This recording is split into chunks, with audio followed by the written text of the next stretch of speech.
Today we're going to talk about The Let Them Theory by Mel Robbins. I think this is probably one of the most hyped book out there. You can see it everywhere, at the bookstore, at the airport, and it's always the #1 bestseller in the nonfiction category. But at the same time, I also think this is one of the most misunderstood books out there. And in today's video, I'm going to explain exactly why with 4 reasons. But before that, if you have no idea what The Let Them Theory is, here is a very simple recap. The idea is incredibly simple. Instead of trying to control what others think, do, or feel, you just let them be whoever they are and let them do whatever they want to do. Instead, focus the energy on yourself. Focus on what you can control and let me make myself happier and make my life more fulfilled. For example, you have a uncooperative colleague or just being negative, and instead of trying to control what they do, you just let them be difficult and focus on what you can control in order to do your job well. Or if another friend is just pulling away or stop matching the energy, you just let them be, and instead of trying to start a fight or forcing them to do something they don't want to do, you just let them pull away. And you can probably see a lot of extremely bipolarized views online about this book. So on the one hand, people might say this book is life-changing, eye-opening. It completely changed the way they view their life, they view their relationship with others. And it is absolutely an amazing thing to hear, because if a book can have such a positive impact on your life, this is absolutely amazing. But on the other hand, people might also say that this book is plagiarized garbage, is extremely repetitive, and it's just a simple idea, but somehow she expands it to 300 pages. So the first misconception I want to address here is that this idea is not new, because Mel Robbins did not invent this idea of let them. As a matter of fact, before I discovered this book, I was already exploring a very similar concept with my therapist called ACT, and it stands for Acceptance and Commitment Therapy.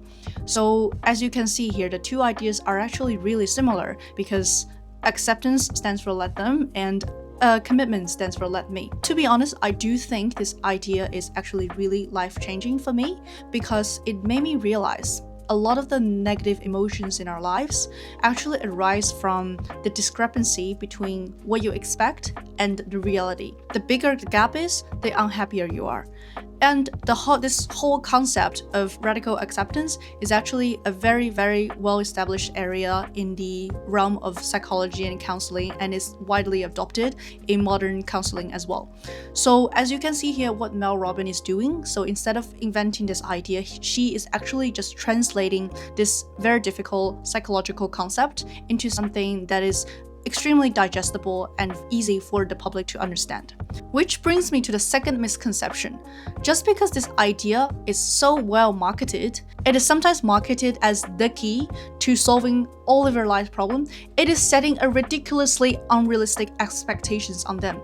People are expecting their life to be completely changed and flipped over after reading this book, which is unrealistic, because there's no single book in this world can do that. There's no single theory in this entire world that can solve 100% of your problem. And if you're reading this book with that expectation, you're doomed to be disappointed. So the way I think of it, it's like a Swiss Army knife is incredibly powerful. It can do so many things. But if you're trying to build a house with a Swiss Army knife, you're doomed to fail. But instead, it's actually just one of the things in your toolbox. And it contains so many other tools like ACT, like CBT, like setting boundaries, like self-compassion, etc. And each tool has its own use case for a very specific scenario. So I would actually recommend talking to a professional to find and build that tool that cater to your specific problem. And that brings me to the third misconception of this book, which is this book is not a hands-on guidance. So if you're looking for something a little bit more practical on the methodology, on how you can apply these rules to your daily life, you're not going to find it there. But instead, what she's doing is she's trying to introduce you to this whole concept, and she's using a lot of examples in her own experience to illustrate this concept.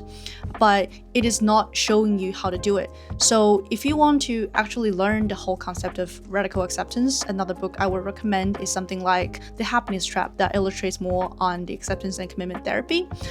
So in that sense, I do agree with a lot of the things online that saying this book is actually a little bit repetitive, in that it's not introducing to like new ideas. It's literally the same idea repeating over and over 300 pages. So I think I would actually appreciate and enjoy it more if there are more hands-on and practical guidance, such as dropping the anchor, such as acknowledging, labeling, etc., etc. And lastly, I want to talk about if you sometimes feel like this theory is not working for you, if you feel like let them is not working, it is because there are deeper reasons behind that. So instead of always let them, what you want to do is actually asking yourself, what is this emotion trying to tell me? Because if you always let them, what you're doing here is you're dismissing your emotion that actually earns its place in yourself. So one example can be if you're not happy with your body figure, if you're not happy with how you look. So instead of just let them think whatever you want and be happy with how you are, it is actually a very strong motivation to make some positive change in your life. So it can be like having a diet, working out, having exercises, and improve your body figure. But at the same time, we do want to acknowledge there's a balance between self-compassion, self-love versus as motivation to make a change. And either side is not wrong. We just need to make a balance in terms of always hating on yourself, but at the same time, you do want to acknowledge and not dismissing that motivation to become a better version of yourself. And another case might be if it is something that is deeply connected to some subconscious insecurity. So for example, a family member is always laughing at you, like joking about you, your body figure, and instead of always let them, what you can do is actually to tell them, because this is a way to establish a more healthy boundaries. So it is a way to protect your inner peace and also establish a more healthy and more sustainable relationship with others. So what you want to do is actually just be more confront and tell them how you feel, that this is making you feel uncomfortable. Because a lot of times people just genuinely do not understand your boundaries, or you might not understand it yourself. But by establishing a more healthy ones, it helps you protect your inner peace instead of pushing away your feelings. So instead of always let them, you have the freedom to choose when to let them and when to respect your emotions, to respect the motivation to become a better version of yourself, and nurture a more healthy relationship with the people around you. Alright, that comes down to everything in today's video. If you have any experiences or if you have any thoughts on this topic, please let me know in a comment. I'm really keen to hear what you think. I'll see you in the next one.